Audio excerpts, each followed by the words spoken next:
Bismillahirrahmanirrahim. Assalamualaikum. Halo teman-teman semua, jumpa lagi di video 30 sahabat Nabi yang mungkin belum pernah kalian dengar. Alhamdulillah, hari ini kita telah memasuki tokoh kita yang ke-29.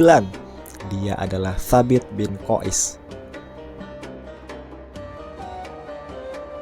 Tsabit bin Qais ini merupakan salah satu juru bicara Rasulullah Muhammad dan juga juru bicara Islam. Kenapa? Karena dia memiliki kata-kata dan kalimat yang tegas, padat, dan juga mempesonakan setiap lawan bicaranya. Ia pun pembawa bendera atau panji Ansor dalam setiap peperangan bersama kaum muslimin. Pada tahun-tahun datangnya perutusan dari berbagai wilayah dan pemerintahan di semenanjung Arabia, salah satunya pernah datang ke Madinah, yakni utusan dari Bani Tamim, di mana mereka meminta izin kepada Rasulullah Muhammad SAW seperti halnya kebiasaan bangsa Arab, yakni ketika bertemu atau menamu mereka akan membacakan puisi yang berisi epik gitu ya, kisah-kisah kepahlawanan maupun kebanggaan-kebanggaan mereka dalam hal kesukuan. Maka Rasulullah pun mengizinkan juru bicara mereka yang bernama Utarid bin Hajib.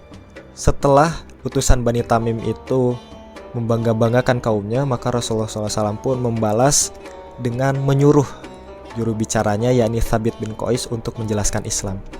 Maka dengan kemampuannya sebagai juru bicara, di mana kalimatnya tadi selalu tegas, selalu padat, dan juga mempesonakan, maka utusan Bani Tamim pun seakan terlena dengan kata-kata yang keluar dari seorang Tsabit bin Qais ini. Tsabit bin Qais ini pun merupakan tokoh sahabat yang pemalu dan juga paling takut akan dosa-dosanya. Seperti contohnya ketika Quran Surah Luqman ayat 18 turun yang menjelaskan bahwa Allah tidak suka kepada orang-orang yang congkak dan menyombongkan diri. Tsabit bin Qais ini pun mengunci dirinya di dalam rumah dan senantiasa menangis karena takut bahwa orang-orang congkak dan sombong yang disebutkan dalam ayat tersebut adalah dirinya. Maka ketika berita tersebut sampai kepada Rasulullah SAW, Rasulullah pun menanyakan kenapa Tsabit bin Qais ini mengunci dirinya di dalam rumah dan menangis.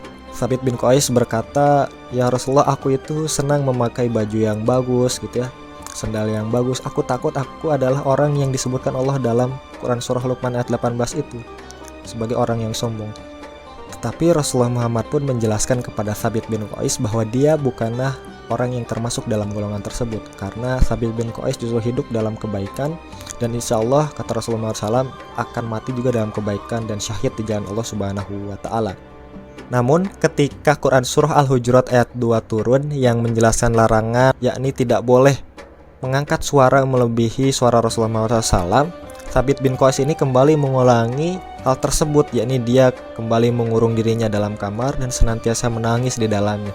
Ketika ditanya Rasulullah Muhammad SAW, Tsabit bin Qais pun mengungkapkan bahwa dia adalah orang yang berkata bahwa dia adalah orang yang memiliki suara keras dan dia takut. Tsabit bin Qais pun menjelaskan bahwa dia adalah salah seorang yang memiliki suara keras sehingga dia takut menjadi orang yang dimaksudkan oleh Allah Subhanahu wa Ta'ala dalam surah Al-Hujurat ayat 2 tersebut. Tetapi akhirnya Rasulullah pun menjelaskan bahwa Tsabit bin Qais ini bukanlah orang yang dimaksud itu, karena Tsabit bin Qais seperti tadi dijelaskan, dia hidup dalam kebaikan, penuh adab kepada Rasulullah SAW, dan insya Allah akan syahid di jalan Allah Subhanahu wa Ta'ala dan berakhir di surganya Allah Subhanahu wa Ta'ala. Tsabit bin Qais ini pun termasuk kesatria Islam yang senantiasa ikut dalam peperangan bersama Rasulullah Muhammad SAW dan sepeninggal beliau, di mana ia seringkali bertugas sebagai pembawa panji Ansor.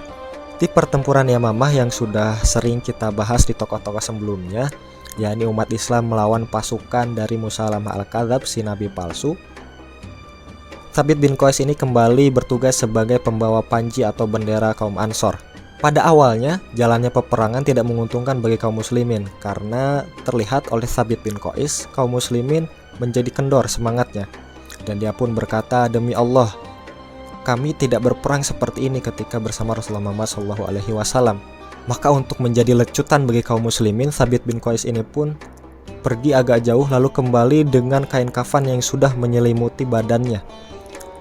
Maka setelah dia kembali, dia berdoa dan menyeru kepada kaum muslimin, "Ya Allah, aku berlepas diri kepada apa yang mereka bawa, yakni tentara Musailamah al-Kadzab, dan aku pun memohon ampunan kepadamu atas apa yang mereka perbuat," yakni kaum muslimin yang tengah kendor semangatnya.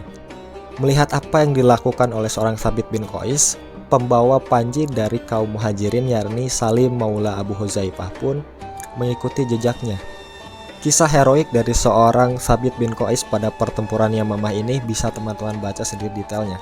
Namun pada akhirnya Allah menakdirkan seorang Thabit bin Qais ini menemui syahidnya di jalan Allah dalam pertempuran Yamamah ini. Syahidnya dua pejuang Islam yakni pembawa panji kaum Ansor Thabit bin Qais dan pembawa panji kaum Muhajirin yakni Salim Maula Abu Huzaifah seakan-akan menampar kaum muslimin dan melecutkan kembali semangatnya, sehingga pada akhirnya kaum muslimin bisa mendapatkan kemenangan dalam pertempuran Yamamah ini. Dan itulah tokoh kita untuk hari ini, tokoh kita yang ke-29. Masya Allah, saya tidak menyangka bisa sejauh ini. Saya sangat berterima kasih kepada kawan-kawan semua yang sudah mensupport maupun menonton. Mudah-mudahan video ini bisa bermanfaat. Kita ketemu lagi besok di tokoh kita yang terakhir, yakni di tokoh kita yang ke-30. Masih dalam video 30 sahabat Nabi yang mungkin belum pernah kalian dengar. Terima kasih sudah menonton. Assalamualaikum warahmatullahi wabarakatuh.